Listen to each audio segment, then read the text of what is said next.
छपरा शहर के अंग्रेजी के अग्रणी संस्था रिवेल स्पोकन इंग्लिश में भोजपुरी के जाने माने युवा साहित्यकार, फिल्म समीक्षक एवं टेलीविज़न पर्सनालिटी मनोज भावुक का अभिनंदन किया गया। संस्था के निदेशक विकी आनंद ने मनोज भावुक को अंग वस्त्र और बुके देकर सम्मान प्रदान करते हुए कहा कि मनोज भावुक ने विश्व स्तर पर न सिर्फ भोजपुरी का मान बढ़ाया है बल्कि इस क्षेत्र का भी नाम रोशन किया है। मनोज ने जीवन, संघर्ष और उपलब्धियों पर चर्चा करते हुए विक्की आनंद ने कहा कि भोजपुरी कविता, गीत, गज़ल, सिनेमा, रंगमंच और टेलीविज़न की दुनिया में मनोज भावुक एक बड़ा नाम है।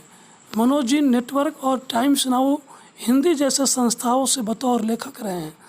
एसएल विजन के लिए सारेगामापा जैसे रियलिटी शो भोजपुरी में लिखते रहे हैं और भोजपुरी के लगभग सभी बड़े टेलीविज़न चैनलों में वरिष्ठ पदों पर काम कर चुके हैं। भोजपुरी भाषा के सुप्रसिद्ध कवि, फिल्म समीक्षक और विभिन्न विषयों में जानकार मनोज देश विदेश, मुख्यतः अफ्रीका और इंग्लैंड में भोजपुरी की संस्था कायम कर भोजपुरी का परचम लहरा चुके हैं। इस अवसर पर मनोज ने संस्था के छात्रों को मोटिवेशनल भोजपुरी कविताएं सुनाई, देश विदेश का अपना अनुभव साझा किया और कहा कि यह सम्मान अपने घर में पीठ थपथपाने जैसा है। एकल काव्य पाठ के बाद उत्साही बच्चों ने कई रोचक सवाल किए, जिसका मनोज ने काव्यमय व गुदगुदाता हुआ जवाब दिया। छपरा से दिलीप पांडे की रिपोर्ट।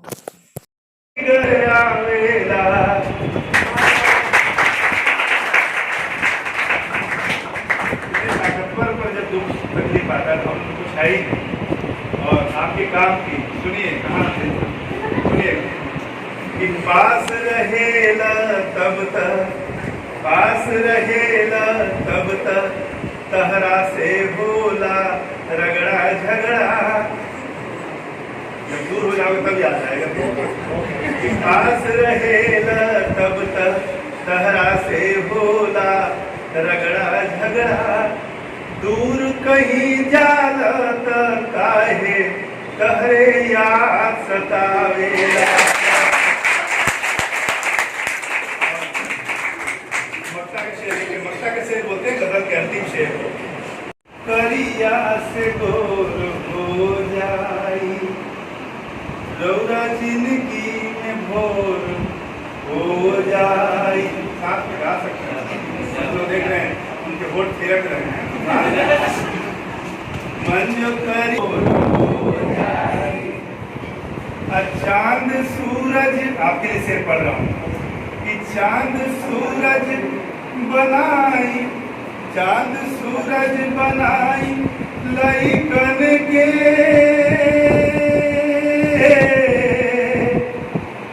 चांद सूरज बनाई लइकन के घर में अपने अजोर हो।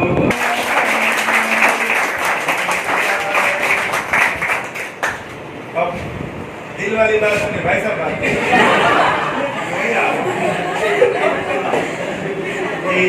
अच्छा देखिए आपको कि हंसी कितनी आती है इस बात पर, मैं भी समझता हूँ। जुदाई होगी यह अफवाह किसी दुश्मन ने उड़ाई होगी।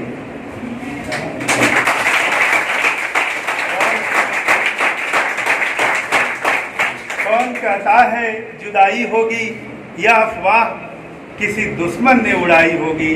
ठाठ से रहेंगे दिल में आपके, आपके ठाठ से रहेंगे दिल में आपके। इतने समय में इतनी जगह तो बनाई होगी, जितनी जगह जैसे तुमको देखूं, जैसे तुमको देखूं वैसे और किसी को देखूं तो साथ ही तुम ही चलते हो। अब तो चलते हो क्या? जैसे तुमको देखूं वैसे और किसी को देखूं तो साथ ही तुम ही चलते हो। अब क्यों चलते हो? और मना करूं, देखिए आप एक दो लोग मेरे जैसे वो भी नाखून काट करूं कि मत काटो नाखून दांत से है भाव। मना करूं कि मत काटो नाखून दांत से है भाव। फिर भी ऐसा करते हो तो क्यों करते हो? क्या किया? और दिल्ली की सब साक्षी है पूरी यात्रा। दिल्ली से बॉम्बे बॉम्बे से लंदन, पटना से दिल्ली, दिल्ली से बॉम्बे, बॉम्बे से लंदन। भावुक हो और कुछ हो ना, पैसे नाच नचावेला। जाल में फंस जाला तो सियरो आँख दिखावेला। बुरा वक्त जब आ जाला तो अनरो राह बता। बहुत बड़ी क्या प्रयास किया जा रहा है इसके लिए? देखिए, ये बहुत बड़ी टीस है। चूँकि मैं कवि हूँ तो एक मैं इस टीस पर मैं शेयर करना चाहूँगा। एक कम से कम 50 वर्षों से प्रयास चल रहा है और सिर्फ बातें हो रही हैं। आपने सुना होगा कि बड़े बड़े लोगों ने, चिदम्बरम जी ने, कोई भोजपुरी में भाषण देता है, मोदी जी भी आते हैं तो ये करते हैं, स्पीच देते हैं, लोगों को लुभाते हैं। सबको पता है कि भोजपुरी में, भोजपुरी क्षेत्र में जाके बोलने से लोग कनेक्ट होते हैं, उनको वोट देंगे। ये लुभाने वाली बात हुई और ये 40 वर्षों से चल रहा है। तो मैंने एक शेर कहा और कई बार सारे सांसदों को इकट्ठा करके मैंने शेर कहा कि बात पर बात होता, बात पर बात होता, बात उड़ाते नहीं खे। बात पर बात होता, बात उड़ाते नहीं खे, कोनो दिक्कत के समाधान भेटाते नहीं खे। अब भोर के आस में, भोर के आस में जे बूढ़ भइल, भोर के आस में जे बूढ़ भइल सोचत बा। भोर के आस में जे बूढ़ भइल सोचत बा, मर गइल बा का शुरू, राती जाते नहीं खे। अब आपका सवाल कि क्यों नहीं हो रहा है, तो सिर्फ नहीं, क्या मतलब वजह, आम आदमी जे बा, जरा जे अपना आप में उलझल बा, ओकरा बहुत फर्क नहीं खे, बहुत व्यवहारिक रूप से कहीं ओकरा बहुत चिंता नहीं खे, जरा पते नहीं खे ज़्यादातर लोग के कि 8वीं अनुसूची में अइला से का फायदा हो या नहीं खे आइल तक का फायदा। जिसको ये लग रहा है कि 8वीं अनुसूची में आने से क्या फर्क पड़ता है, पता ही नहीं, उनको नहीं। लेकिन चूंकि जो प्रबुद्ध हैं, जो ये जानते हैं ये हमारी अस्मिता का सवाल है, हमारी प्रतिष्ठा का सवाल है, नंबर 1।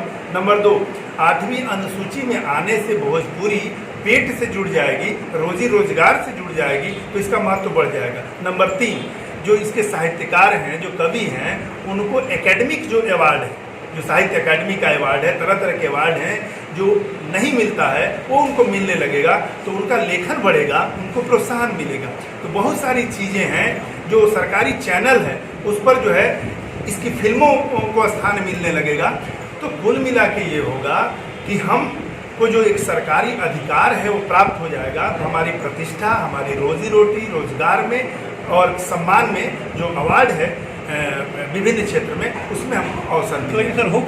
एक राजनीतिक इच्छा शक्ति, एक शब्द में मैं कहूँ, जिस भाषा का राष्ट्रपति, जिस भाषा का प्रधानमंत्री, जिस भाषा का ये लोकसभा स्पीकर, जिसमें 3 दर्जन सांसद, इतने विधायक, सब कुछ के बावजूद, और शुरू से ही पहले राष्ट्रपति थे, अब तक इसको सरकारी मान्यता नहीं मिली, तो सिर्फ 2 कारण हैं। 2 ढंग से देखिए, एक तो राजनीतिक इच्छा शक्ति का अभाव, और दूसरा कि अभी भी हम अपनी भाषा के लिए प्रयास नहीं कर रहे हैं। हमको लगता है कि नहीं, ठीक है, हिंदी के लिए काम कर रहे हैं, अपनी मातृभाषा को हम छोड़े जा रहे हैं, और जबकि सारी चीज़ें माई के फाड़ से निकाल के मौसी के फाड़ में भरा जाता है।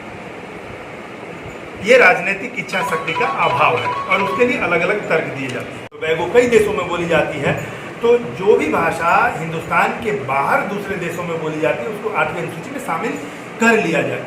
तो इस आधार पर उसको शामिल करने की बात हो रही है कि अब कर लिया जाएगा, अब देर नहीं है।